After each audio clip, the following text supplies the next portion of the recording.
February 22nd, 2026. 20 Mexican states are burning at the same time.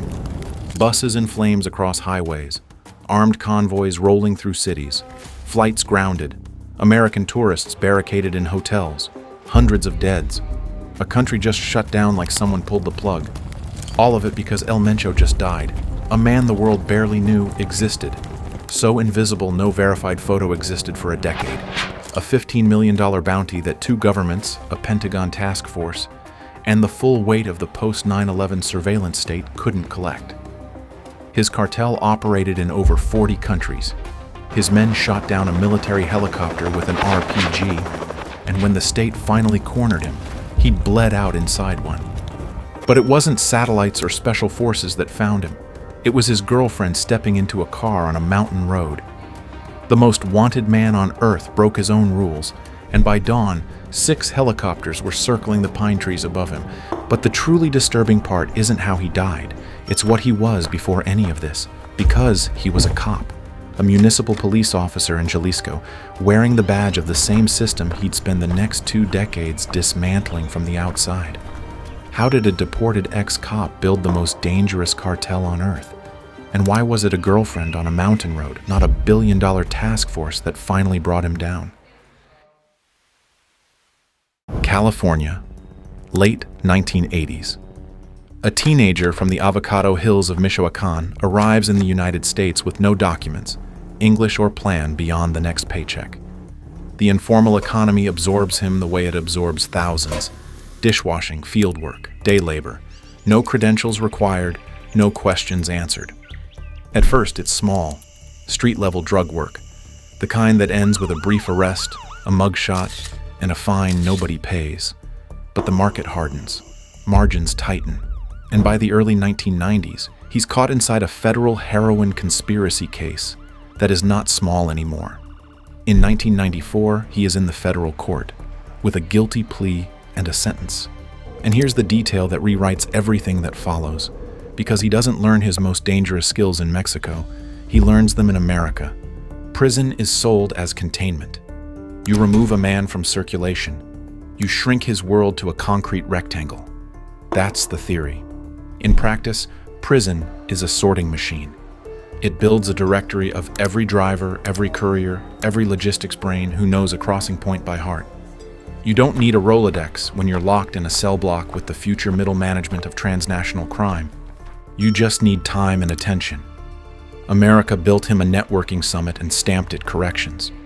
Inside, he watches how gangs enforce discipline, rules, silence, and consequences. He studies how guards rotate and where they get lazy. He catalogs which men keep their mouths shut under pressure and which ones crack before lunch. He learns the hierarchy of favors, who controls the phones, who runs the commissary, who decides whether a new inmate sleeps safely or doesn't sleep at all. And he absorbs the single most important operating principle of organized crime.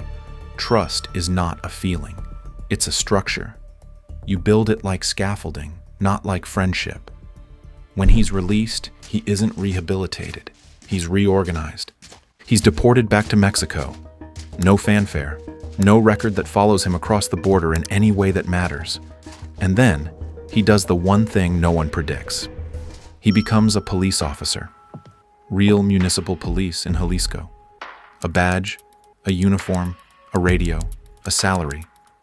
Think about what that means. For the first time in his life, he is inside the machine that hunts men exactly like him. He learns the radio codes, the shift rotations, the way a tip becomes a warrant, the way a warrant becomes a raid, the way a raid leaks 3 hours early because someone's cousin owes someone a favor. He learns which desk slows an investigation and which filing cabinet holds cases that nobody will ever read. He learns which commander chases headlines and which one buries reports to avoid embarrassment. He learns which patrol unit waves a truck through at 2 a.m. because they're tired and it's a Friday and the overtime isn't worth the paperwork. He doesn't have a moral crisis. He doesn't wrestle with what he's doing or why. He studies. Because to him, law enforcement isn't a moral force. It's an operating system. And operating systems can be reverse engineered. So when he steps back into the underworld, into networks tied to the Manzanillo cartel in western Mexico, He isn't just another man with a gun. He's a man trained by the two institutions that were supposed to stop him, the U.S. federal prison system and Mexican policing. Both handed him blueprints and called it punishment. If you're starting to see how a deported dishwasher turned two institutions meant to destroy him into a personal curriculum, consider hitting subscribe, because the wedding that handed him a financial empire and the helicopter he'd one day die inside haven't happened yet. But there's a ceiling. Cartel hierarchies are monarchies dressed as businesses. Blood matters. Marriage matters. Last names matter. A stranger can be muscle. A stranger can be useful. A stranger almost never becomes king. He doesn't have the right bloodline. So how does a deported ex-cop with no cartel pedigree become the leader of an organization that will one day fight the Mexican military to a standstill and operate across more than 40 countries? He finds the one ladder bullets can't build. A woman named Rosalinda Gonzalez Valencia. And the moment he marries into her family, he stops being an employee. He becomes a merger. But marriage gives you access. It doesn't hand you a throne. So what happens when the cartel world fractures and a man carrying prison networks, police blueprints, and a new last name decides he isn't going to inherit someone else's system? What happens when he decides to build his own? Rosalinda Gonzalez Valencia is not just a wife. She's an on-ramp. Her family controls Los Cuinis, described by U.S. authorities as CJNG's financial backbone, an organization purpose-built to launder money and cycle profits back into operations. One analysis in the Mexican press put it bluntly: his rise was premeditated by marriage, a strategic binding of the armed wing to the financial wing, and he had street experience. He had prison contacts. He had police knowledge. What he lacked was legitimacy inside a world that runs on family trees, where a stranger can rise but rarely rule. Marriage fixed that overnight. One ceremony, one new last name, access to a financial network that took decades to build, and then history hands him the exact kind of chaos that creates empires. 2009 to 2010. The Manzanillo cartel cracks apart. Leaders arrested, allies killed. The old order hemorrhages. You'd expect a loyal lieutenant to pick a side and fight for the dying flag. He doesn't. He does something colder. He studies what worked about the old model, strips out what didn't, and builds a replacement. The organization that emerges is the Jalisco New Generation Cartel. Even the name is a declaration of intent. New generation, not a continuation, an upgrade. And CJNG isn't just another cocaine corridor. It's a vertically integrated factory. Cocaine is imported risk. You buy from producers, move the product, split the margin. Synthetic drugs are internal profit. You control the precursor chemicals. You control the labs. You control the distribution. And the precursors are the key, because you can't cook methamphetamine or fentanyl without supply chains that stretch across the Pacific. CJNG positions itself around routes connecting Mexico to Asia, and one port matters more than any other: Manzanillo, Mexico's largest container port by volume, handling millions of tons of cargo annually, the kind of place where 40-foot steel boxes cycle through customs like pixels on a screen. The U.S. Treasury named it a gateway for precursor chemicals from Asia, dual-use compounds that, with the right lab and chemist, become fentanyl-bound for American cities. The same container that carries machinery parts in one layer carries precursor drums underneath. Same paperwork clears both. A port is not geography, it's leverage. Control that choke point and you don't just move your own product. You control everyone else's options. You become the toll booth on the Pacific. Now stack on the money layer. The DEA describes CJNG using Chinese underground banking networks, cryptocurrency exchanges, bulk cash smuggling, and trade-based laundering schemes. They don't hide cash in walls. They move money like a Fortune 500 company, through invoices, shell companies, and wire transfers disguised as legitimate trade, factory, shipping, and banking. 3 pillars built simultaneously. Most cartels build one and hope the others hold. He built all 3 at once, so that losing any single piece never meant losing the whole machine. And when authorities try to knock one down, Every raid teaches CJNG, which border crossing leaks. Every seizure reveals which official will take a bribe. Every arrest teaches which cousin can take over the books. CJNG also does something most observers miss until it's too late. It franchises. The DEA describes a unique franchise-based command structure where smaller armed groups across different territories operate under the CJNG brand, buy protection, pay tribute, and plug into the supply chain. It's decentralized violence with centralized logistics, and it means that taking out one cell doesn't collapse the network. It just opens a vacancy that another cell fills before the arrest paperwork is filed. By the time the world starts calling CJNG one of the most powerful and ruthless transnational criminal organizations on Earth, it is already operating in almost all 50 US states and more than 40 countries. The box governments built to contain a regional gang now hold something that replicates like a network. So Mexico tries the obvious play, take the leader. In 2015, it launches the largest military operation yet aimed at capturing El Mencho. And on the day the state finally corners him, CJNG answers with something Mexico has never seen before. A cartel shoots down a military helicopter with a rocket-propelled grenade, and the word cartel stops fitting. So what do you call an organization that plans for air power, and what does the state do when every containment attempt only makes the target stronger?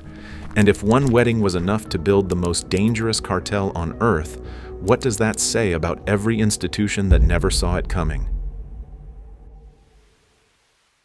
May 1st, 2015. Federal forces push into Jalisco in what officials call Operation Jalisco. Multiple agencies, ground troops, and helicopter gunships. The logic is straightforward. Pressure him hard enough, and he has to surface. CJNG responds like a military command. First, the roads. Coordinated roadblocks erupt across western Mexico. Burning vehicles, hijacked buses, improvised barricades designed to fracture the state's attention across dozens of fronts at once, then the fire. Banks, gas stations, and businesses. Places that exist to prove normal life still functions, set ablaze to prove it doesn't. Then the moment that changes the war. A military helicopter takes a direct hit from an RPG. Soldiers die in the wreckage. The message is surgical. You are not hunting a gang. You are fighting an enemy that war-gamed your air superiority before you deployed it. And here is the contradiction that poisons every success. The state tries to contain him and accidentally cements his myth. After 2015, El Mencho becomes more than a fugitive inside security institutions. He becomes a legend because he did what no criminal was supposed to do. He met the state head-on, shot down its helicopter, and survived. And recruits start arriving not despite the danger, but because of the story. Every teenager in rural Jalisco who feels invisible now has proof that one man can fight the army and win. Now the arms race accelerates. The government adds armor. The cartel adds heavier weapons. The government adds electronic surveillance. The cartel subtracts electronics entirely. Because another lesson crystallizes, the more the state invests in technology, the more valuable invisibility becomes. CJNG gets louder, he gets quieter. This is the split that most analysts miss. The organization becomes the loudest criminal enterprise in the Western Hemisphere, burning highways, executing rivals on camera, releasing propaganda videos with military hardware. And the man running it vanishes so completely that intelligence agencies start debating whether he's even still alive. The violence is a distraction. His silence is the strategy. 2016. Gunmen storm a restaurant in the resort city of Puerto Vallarta and drag away a son of Joaquin El Chapo Guzman. Days later, the hostage is released alive, which is almost worse than a murder because the point isn't killing. The point is reach. CJNG is announcing, we can touch the royal family of the Sinaloa world in public in a tourist town and walk away. The US reward for El Mencho climbs to $15 million. Still, nothing. The DEA runs informant networks. The Pentagon runs signals intelligence. Mexico runs its own parallel operations. They share intelligence on some days and guard it on others, because trust between institutions is its own kind of weakness, and he knows that too. Every agency that hunts him has a different chain of command, a different budget cycle, a different definition of success. He has one: survive. 2020, CJNG is blamed for a coordinated assassination attempt on Omar Garcia Harfuch, Mexico City's police chief, ambushed at dawn in an upscale neighborhood. Heavy automatic fire, grenades. 2 bodyguards die. Garcia Harfuch survives with 3 bullet wounds, and years later sits in Mexico's security cabinet on the night El Mencho's death sets the country ablaze. Each containment attempt becomes a training drill. Each drill becomes doctrine, and the doctrine distills into 4 rules. Don't be where they look, don't talk where they listen, don't move unless forced, operate through terrain, and trust in silence. The governments prove they can arrest his family, his son, Ruben Oseguera Gonzalez, extradited and sentenced in the U.S. to life plus 30 years. His financial circle takes hit after hit. Los Cuinis lieutenants are seized, prosecuted, and locked away, and he keeps operating anyway. Because the machine doesn't need him present to function. That's the design. Cells activate on instruction, money moves on protocol, and violence deploys on signals. He built an organization that could run without him in the room, which means every arrest of someone close to him is just a test the system passes. The state celebrates each takedown. He watches each one and learns which node failed and why, and how to harden the next one. So the question tightens: how do you catch a ghost who learned invisibility? By surviving every net the state ever threw. And if every arrest of someone close to him only made the network stronger, at what point does the state admit the playbook isn't working? The paradox of El Mencho is brutal in its simplicity. CJNG's violence is engineered for maximum visibility, with roadblocks, arson, public executions, entire cities thrown into lockdown as a message. But the man who commands it all is nearly invisible. No social media, no intercepted phone calls, no electronic trail. He treats visibility like ammunition, something you spend only when you want damage. And while he hides, CJNG diversifies like a corporation, hedging its flagship product: fuel theft from state-owned Pemex pipelines, tapping directly into government infrastructure, and selling stolen gasoline at discount. Extortion rackets, squeezing avocado farmers, lime growers, construction companies. Human smuggling operations charging migrants thousands of dollars per crossing. Real estate fraud laundering dirty money through property developments. Even timeshare scams targeting American and Canadian tourists on the Pacific coast. The same logic any conglomerate follows: never depend on a single revenue stream, because the day the government interdicts your main product, you need 12 other income sources already running. Then the United States escalates in a way that changes the legal physics. February 2025, CJNG is formally designated a foreign terrorist organization, published in the Federal Register, black-letter law. One word does it: terrorist.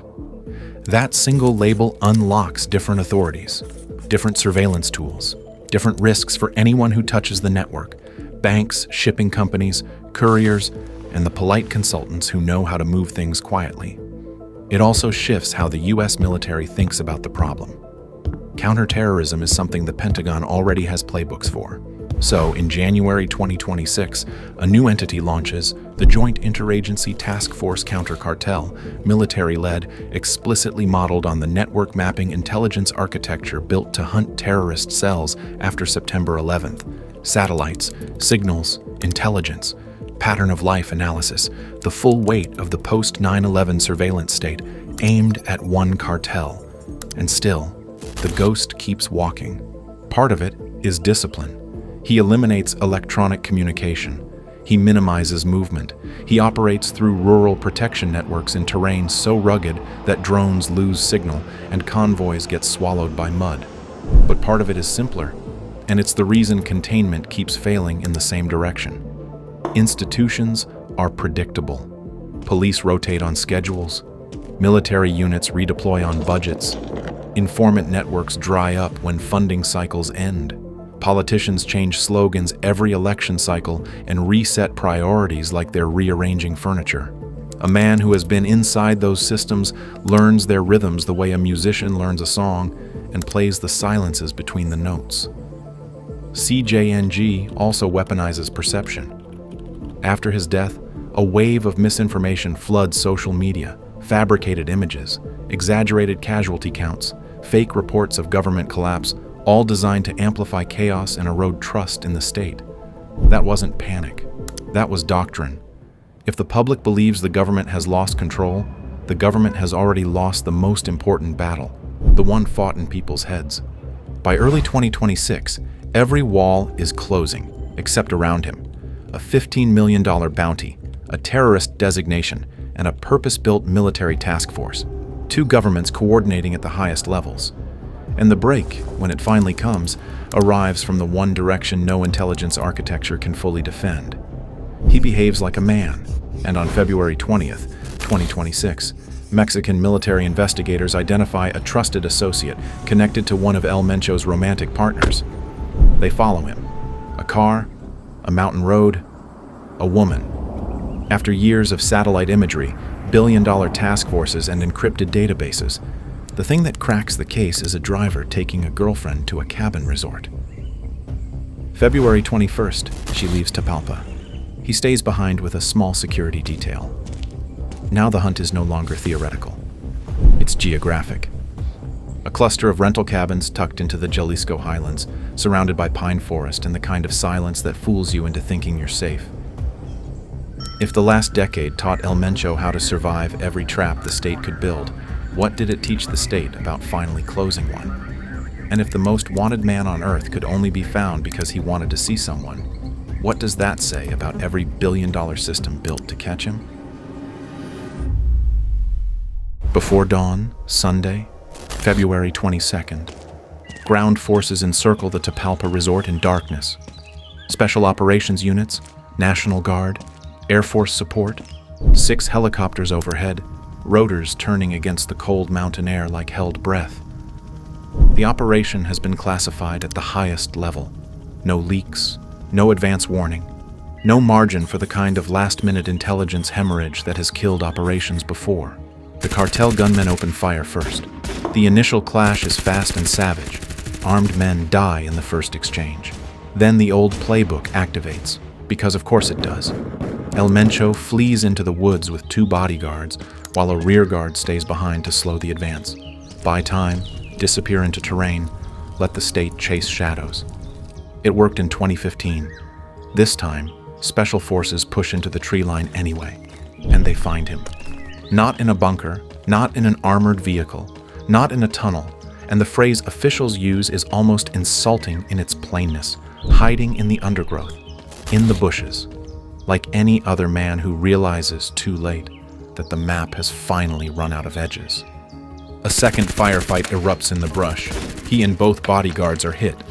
A military helicopter takes gunfire and emergency lands because even cornered, even bleeding, even finished, his men are still aiming at the sky, still executing the doctrine he drilled into them, target the aircraft. Then the final irony.